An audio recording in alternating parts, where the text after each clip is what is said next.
let's let's go to our esteemed Honourable Paul Hellyer of Canada. We would give you 20 minutes, sir. Thank you very much, Mr. Chair, and thank you for giving me this opportunity to speak. And thank you, Steve, for the invitation. My name, as I said, was Paul Hellyer. I'm a former Minister of National Defence for Canada. I served in 3 governments during a total of 23.5 years as a Member of Parliament.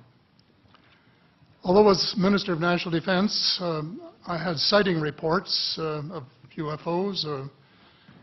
I was too busy to be concerned about them at the time because I was trying to unify the Army, Navy and Air Force into a single Canadian Defence Force. And that itself was a kind of battle to the finish. So this was not high on my agenda. But about 10 years ago, I started getting interested due to a young man from Ottawa sending me material on the subject. I told him I was too busy to read it, but he had confidence that someday I would. He sent me a copy of Colonel Corso's book, The Day After Roswell. It took me a while to get around to reading it, but I took it for my summer reading in 2005 and was really impressed with what was contained in it. And what I thought to myself is there are huge issues here, huge issues. And the American people and the people of the world have a right to know what's going on because they're part of it. It's not just an isolated thing. And so after confirming the contents of the book with a retired United States Air Force general, I accepted the invitation of Victor Vigiani, who's over here somewhere, and his cohort, Mike Bird, to speak to a symposium at the University of Toronto. And I said, UFOs are as real as the airplanes flying overhead. That gave me the dubious distinction of being the first person of cabinet rank in the G8 group of countries to say so unequivocally.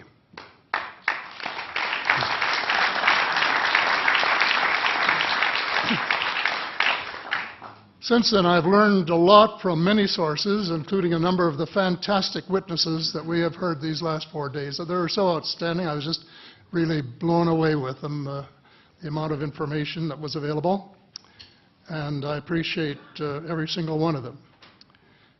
But because I'm not a ufologist, I'm a politician, there are only a few things that I want to add in that particular realm. First is that about in the 1960s sometime, there was a flotilla of UFOs headed south that crossed into NATO territory in Europe. And the Commander-in-Chief of the Supreme Allied Headquarters in Europe was naturally very shaken. Fortunately, or maybe divine providence, before the panic button was pushed, the flotilla turned around and headed back north. Obviously, they had thought maybe they were Russian and they were very concerned about it. Anyway, an investigation was launched into this whole subject, and a document was prepared which concluded that at least 4 species had been visiting Earth for thousands of years. And this is my own view at this stage as well. So, except for that, there are just a couple of things that we've talked about that I'd like to refer to. And one was that we were referring to them as they until this morning when Linda Moulton Howe, I think she was the first one, actually named 3 different species. I have brought my latest book called Light at the End of the Tunnel, A Survival Plan for the Human Species, as an aide-memoir, and I name 5 different species here. I'm aware of more now. As a matter of fact, I saw a document just a few days ago that mentioned 20. and I think you, Mr. Chairman, were interested in some of the places they might come from.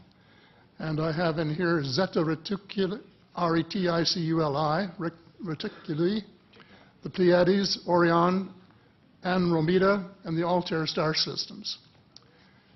So I don't think we can any more refer to them as they, because they're not an amorphous mass. They are different species and consequently may have different agendas. I don't think we can say that they all have the same agenda any more than we could say that the United States, China, and Russia had the same agenda. Our real interests may be very similar, but as of now, our perceived interests are still quite far apart. One more observation before I begin what I want to say, and that is that we spent quite a bit of time talking about the 66-year-old cadavers. And I was glad to have Linda this morning finally say that there are live ETs on Earth at this present time, and at least 2 of them probably working with the United States government.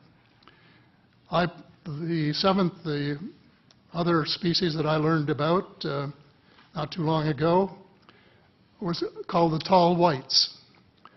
And this is when Paula Harris broke the story just a few years ago.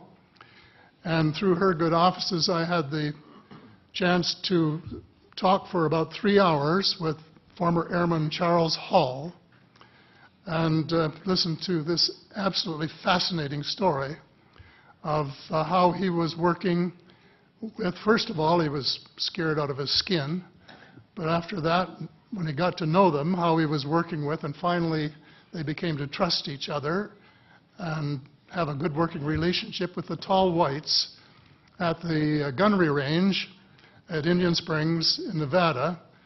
And these tall whites were living on United States Air Force property and working in cooperation with the United States Air Force and sharing technology with them.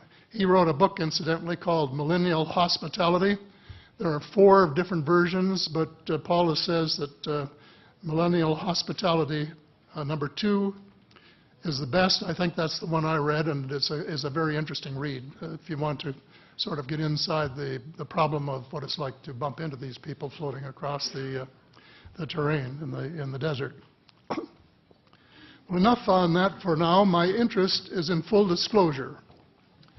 And my only caveat is I think probably I would say 95 to 98% full disclosure. I know of 1 or 2 things that I'm not sure should be in the public domain, at least yet.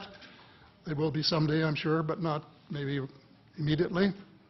But just as children survive the idea of the Tooth Fairy and Santa Claus when they become adult, I think that tax-paying citizens are quite capable of accepting the new and broader reality that we live in a cosmos teeming with life of various sorts.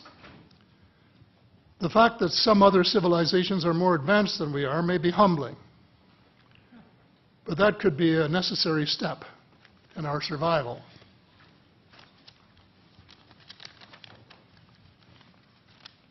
The world is an unholy mess. We have at best until the end of this decade. In my book, I said we have 10 years to stop global warming if we don't want it to be beyond the point of no return. 2 years has gone past since it was written, so I say we have until the end of the decade to arrest global warming. Yet our leaders don't even talk about it very much except in a superficial way. They appear to be more interested in starting wars to control more oil and, in effect, prolong the gravity of the threat. Of course, even if they took the problem seriously, they wouldn't have the finances to finance the transition from oil to the clean economy, clean energy, because we have an infinitely silly banking and financial system in the Western world.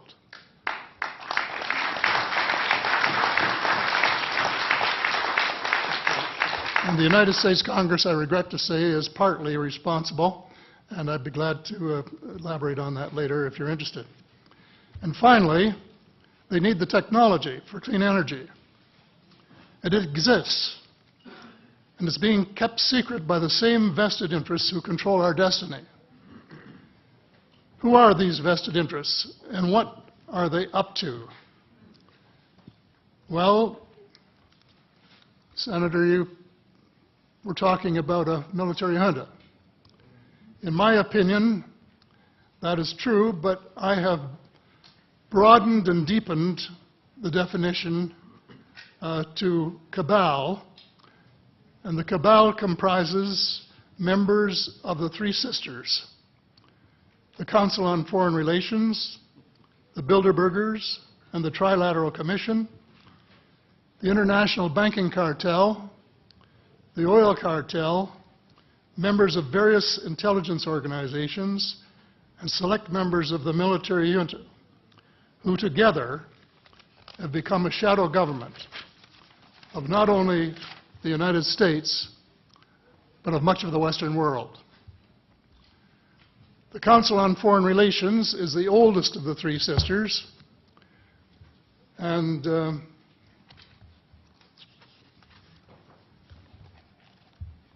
as early as October 1940, years before Germany surrendered to the Allied armies and to vaporize Hitler's vision of empire, the Council's Economic and Financial Group drafted a memorandum outlining a comprehensive policy, quote, to set forth the political, military, territorial, and economic requirements of the United States in its political potential leadership of the non-German world, including the United Kingdom itself, as well as the Western Hemisphere and the Far East. The Council made absolutely no effort to disguise, where's that? Right next page, yeah. The Council made no effort to disguise the fact that the purpose of the Grand Area and later world hegemony was to support an expanding U.S. economy, to provide it with raw materials and markets for its products. This was labeled the national interest, quote unquote. It was equally clear that the national interest was the interest of the ruling elite, whose members comprised the Council. The real interests of the majority of rank-and-file Americans was never a factor in the equation. So,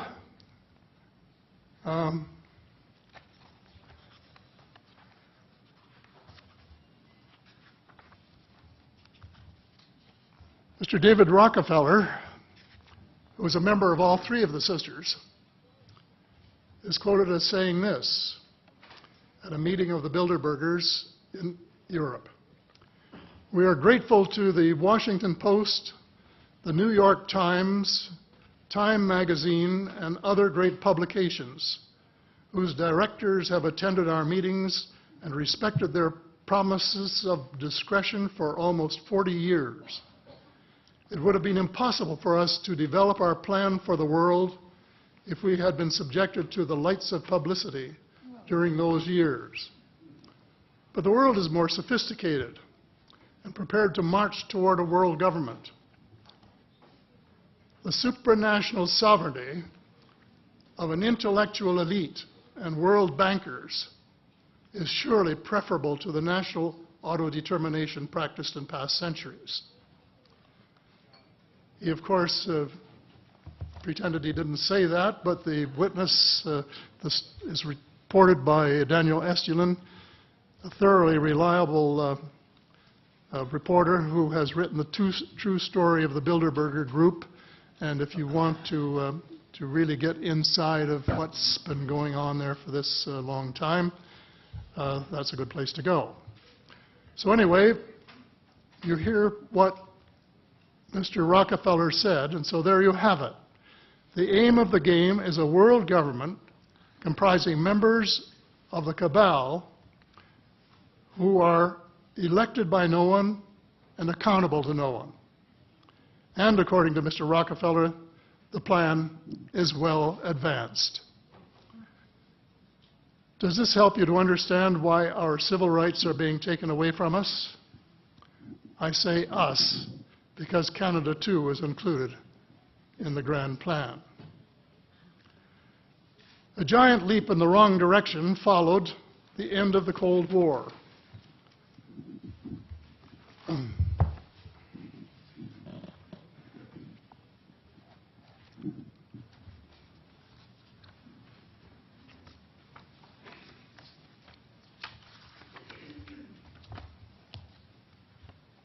No one could have been happier than I was when the Berlin Wall came down on November the 9th, 1989. The elation on our side of the curtain was near universal and very significant on the other side as one country after another regained its freedom. Nearly everyone believed that it was the dawn of a new era of peace and prosperity for people everywhere. There was much talk of a peace dividend. The prospects were dazzling in their scope and diversity. It was a unique and God-given opportunity for a new, braver, and fairer world. We blew it. We blew the chance of a lifetime to do good things. A small group of zealots undermined our golden opportunity to pursue peace, not war, and little did we dream that they had a vastly different vision of the new world order. Their plan, which is now commonly known as the Project for a New American Century, included preventive wars in clear violation of international law, regime change wherever and whenever the U.S. desires, and if they can get away with it without excessive casualties, and the establishment of a kind of economic and cultural hegemony with America acting as constabulary, quote unquote. That was their word, globally. This was to be accomplished without authority of the United Nations and without the restraint of existing international treaties. It would involve a military buildup unprecedented in peacetime history and could trigger an arms race, which is precisely the opposite of the peace dividend that the world had rightly looked forward to. The Machiavellian scheme involved secret police, the curtailment of civil liberties in defiance of the U.S. Constitution, and a moribund economy operating way below its potential. Exactly those features for which the Soviet Union was held in contempt.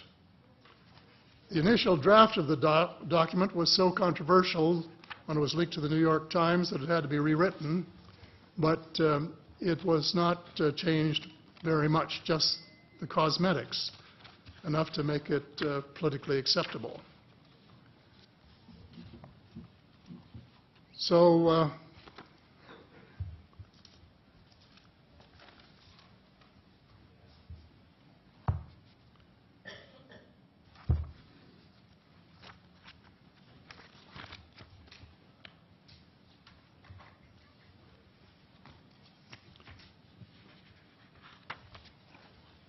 I have a minute here to my bearings.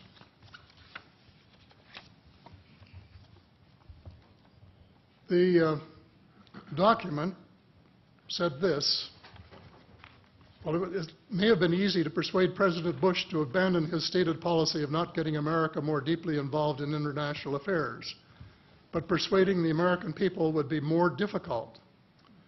Sophisticated Americans would question such a giant sea change in policy.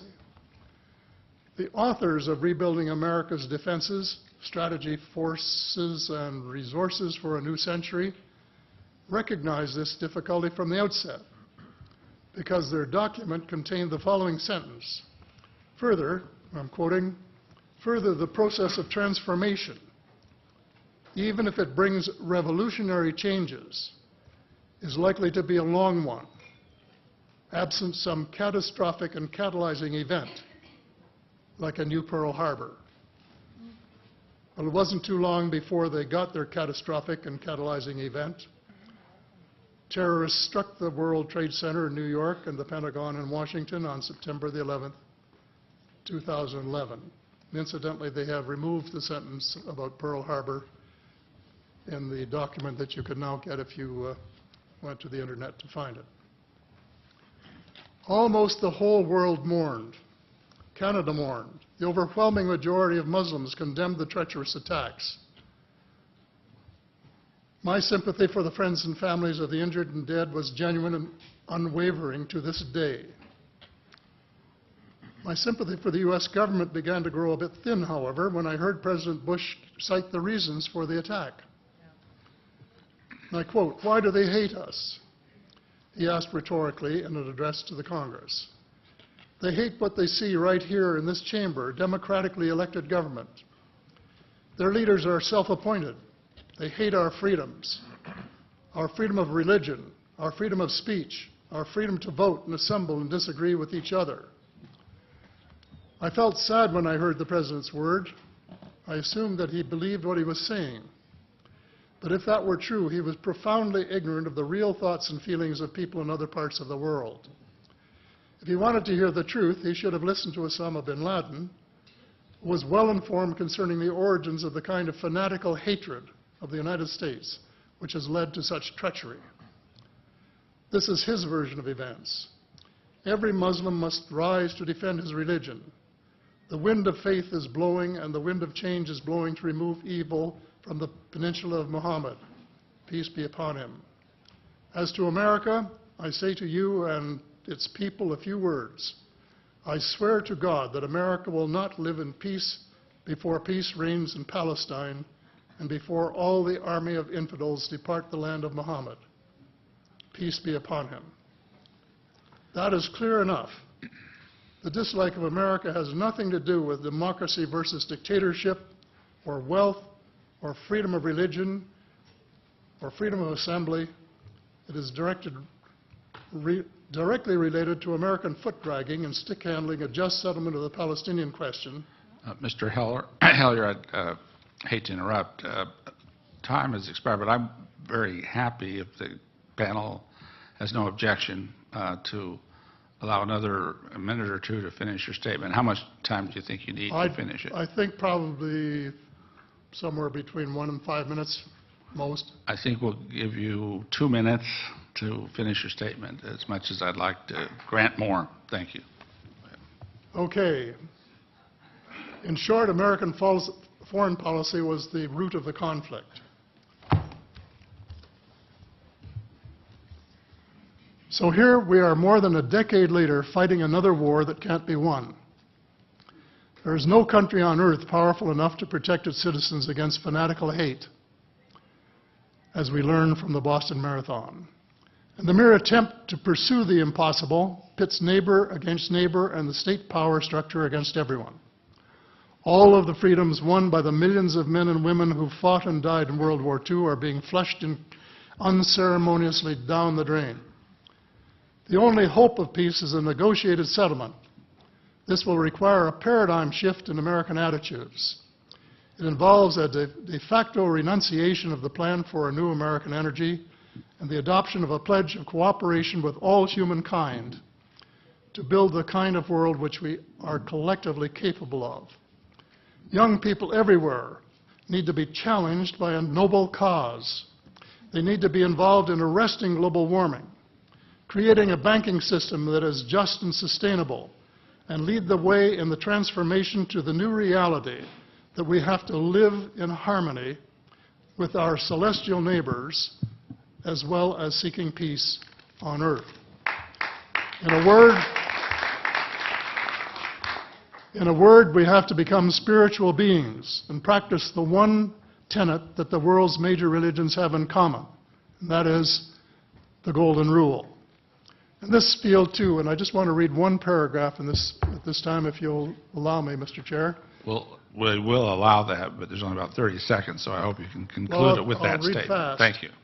This is from the late Dr. John Mack, an American secular Jewish psychiatrist who became a world leader in interviewing abductees, or experiencers, as he called them, came to this conclusion in a startling book, Passport to the Cosmos. Quote, although the aliens are not themselves gods, their behavior is sometimes anything but godlike. Abductees consistently report that the beings seem closer to the Godhead than we are, acting as messengers, guardian spirits, or angels, intermediaries between us and the divine source. Thank you. Thank you very much.